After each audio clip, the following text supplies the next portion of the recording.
Hello दोस्तों, क्या आपको पता है कि सेगमेंटेशन, टारगेटिंग और पोजीशनिंग क्या होती है? अगर नहीं तो आज की इस वीडियो को आप लास्ट तक जरूर देखिए, क्योंकि आज की इस वीडियो में हम इसी टॉपिक के बारे में बात करने वाले हैं। सबसे पहले हम बात करेंगे कि सेगमेंटेशन क्या होता है, उसके बाद में हम बात करेंगे टारगेटिंग क्या होता है और उसके बाद में हम बात करेंगे पोजीशनिंग क्या होता है। इसके साथ ही हम बात करेंगे विद एग्जाम्पल की किस तरीके से कंपनी सेगमेंटेशन, टारगेटिंग और पोजीशनिंग की हेल्प से अपने आप को जो कॉम्पिटिटर है उनसे अलग कर सकते हैं और काफी अच्छा बेनिफिट ये ले सकते हैं। वैसे तो ये मार्केटिंग के बड़े ही बेसिक से कॉन्सेप्ट है, लेकिन आपके लिए बेसिक्स को समझना बहुत जरूरी है अगर आप डिजिटल मार्केटिंग में अपना करियर बनाना चाहते हैं तो, क्योंकि इस चैनल पे हम मोस्टली डिजिटल मार्केटिंग के रिलेटेड ही बात करते हैं। इसीलिए इस एग्जांपल में भी हम डिजिटल मार्केटिंग के कॉन्टेक्स्ट से ही इस चीज को समझने की कोशिश करेंगे। और अगर आप डिजिटल मार्केटिंग सीखना चाहते हैं या डिजिटल मार्केटिंग में अपना करियर बनाना चाहते हैं तो आप इस चैनल को जरूर सब्सक्राइब कर सकते हैं। सो चलिए आज की इस वीडियो को शुरू करते हैं। सबसे पहले हम बात करते हैं कि सेगमेंटेशन का मतलब क्या होता है। सेगमेंटेशन का मतलब होता है कि जब आप किसी चीज को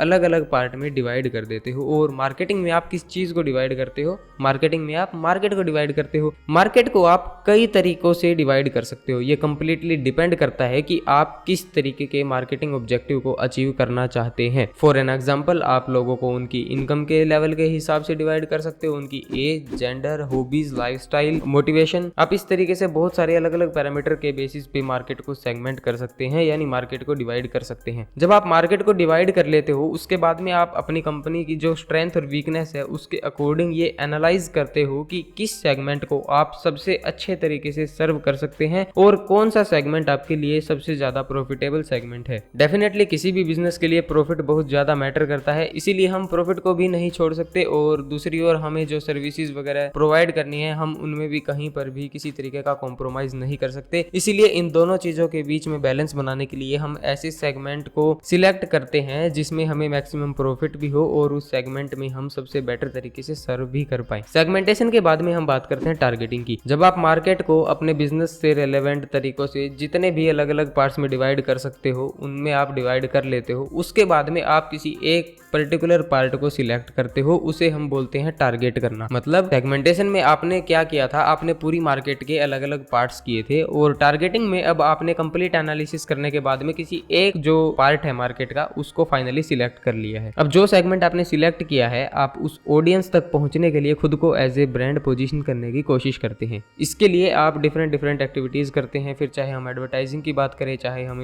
इन्फ्लुएंसर मार्केटिंग की बात करें या और जो भी मार्केटिंग एक्टिविटीज होती है उन सभी के थ्रू कहीं ना कहीं आप खुद को एज ए ब्रांड पोजीशन करने की कोशिश करते हैं। अब बात करते हैं कि हमें सेगमेंटेशन, टारगेटिंग और पोजीशनिंग की जरूरत पड़ती क्यों है। देखिए, अगर आप सही तरीके से सेगमेंटेशन, टारगेटिंग और पोजीशनिंग करते हैं तो आप बेशक से बाकी सभी कंपनीज की तरह ही सिमिलर बिजनेस कर रहे होंगे, लेकिन फिर भी जो आपका जो बिजनेस होगा वो आपके कंपटीशन से अलग होगा, आपके जो प्रॉफिट्स है वो अलग होंगे, आपकी जो ऑडियंस है वो अलग होगी। इस चीज को हम 3 एग्जांपल से समझ सकते हैं। सबसे पहला एग्जांपल मैं आपको देना चाहूंगा डिजिटल मार्केटिंग के ही कॉन्टेक्स्ट के थ्रू। अगर हम बात करें डिजिटल मार्केटिंग की, मान लीजिए कि आप डिजिटल मार्केटिंग की सर्विस प्रोवाइड करना चाहते हैं। अब आप डिजिटल मार्केटिंग की जो मार्केट है उसे आप किस किस पैरामीटर के बेसिस पे डिवाइड कर सकते हो? उसे आप डिवाइड कर सकते हो social media marketing, social media optimization, blogging और website, mobile marketing, affiliate marketing, content marketing. So आप इन सभी पैरामीटर्स के अकॉर्डिंग आपने डिजिटल मार्केटिंग इंडस्ट्री को जो है डिवाइड कर लिया। उसके बाद में आपने देखा कि आपकी जो एजेंसी है उसकी क्या स्ट्रेंथ और वीकनेस है। उसके बाद आपने पाया कि जो कंटेंट मार्केटिंग जो एक सेगमेंट है उसे आप सबसे अच्छे तरीके से सर्व कर सकते हो और जो कंटेंट मार्केटिंग में इंटरेस्टेड ऑडियंस है वो आपको सबसे ज्यादा प्रॉफिट भी जनरेट करके दे सकती है। अब ऐसे में आपने टारगेट किया सिर्फ ऐसे लोगों जो कंटेंट मार्केटिंग में इंटरेस्टेड हैं। उसके बाद में आप खुद को पोजीशन करते हो as a content marketing agency अपनी उस पर्टिकुलर ऑडियंस को टारगेट करके।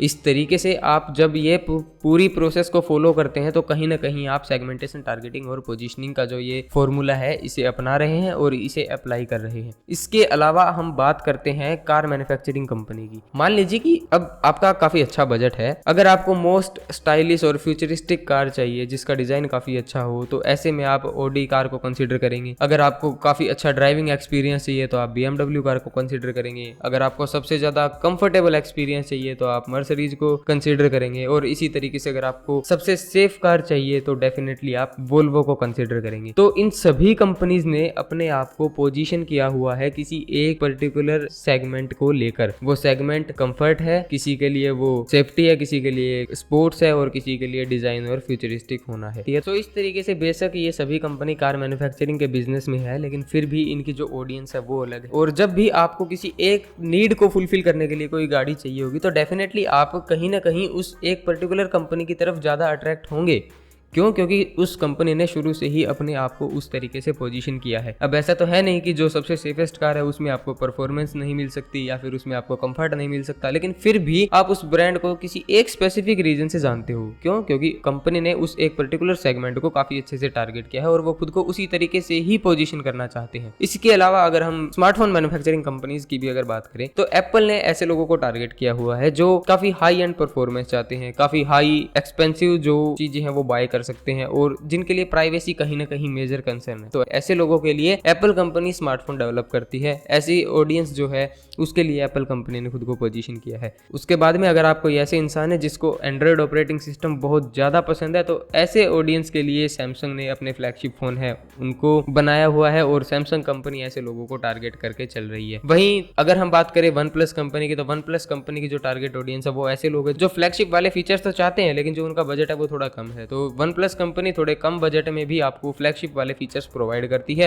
और इसी तरह से ओप्पो और वीवो आपको बजट में बेस्ट कैमरा स्मार्टफोन प्रोवाइड करवाते हैं। सो इस तरीके से बेशक ये सभी कंपनीज जो है स्मार्टफोन मैन्युफैक्चरिंग का काम कर रहे हैं लेकिन फिर भी इनकी जो ऑडियंस है वो अलग है, इनकी जो ब्रांड की जो पोजीशनिंग है वो अलग है। सो कहीं ना कहीं सेगमेंटेशन, टारगेटिंग और पोजीशनिंग अगर आप अच्छे से करते हो तो ये आपको मार्केट में बिल्कुल एक सेपरेट आइडेंटिटी क्रिएट करने में आपकी हेल्प करता है और आप काफी लंबे समय तक अपने आप को मार्केट में टिका के रख सकते हैं। आपके कंपटीशन के लिए आपको मार्केट से बाहर करना बहुत मुश्किल हो जाता है। और वहीं इसके अलावा क्योंकि आपने अपनी स्ट्रेंथ और वीकनेस के बारे में पहले से ही पता कर लिया था, उसी के अकॉर्डिंग ही आप मार्केट में अपनी सर्विसेज प्रोवाइड करवा रहे हैं, तो इससे बहुत ज्यादा बेनिफिट आपको कहीं ना कहीं मिलता है। वहीं दूसरी ओर जब हम हर किसी को टारगेट करने की कोशिश करते हैं या फिर हम जब हर किसी की नीड को पूरा करने की कोशिश करते हैं तो हम किसी की भी नीड को पूरा नहीं कर पाते और फाइनली हम फिर डिससेटिस्फाइड हो जाते हैं। इसीलिए बहुत जरूरी है कि आप भी शुरू से ही अपने इस फॉर्मूले को लेकर चलें। आप जो भी कर रहे हैं आप उसमें सेगमेंटेशन, टारगेटिंग और पोजीशनिंग को काफी अच्छे से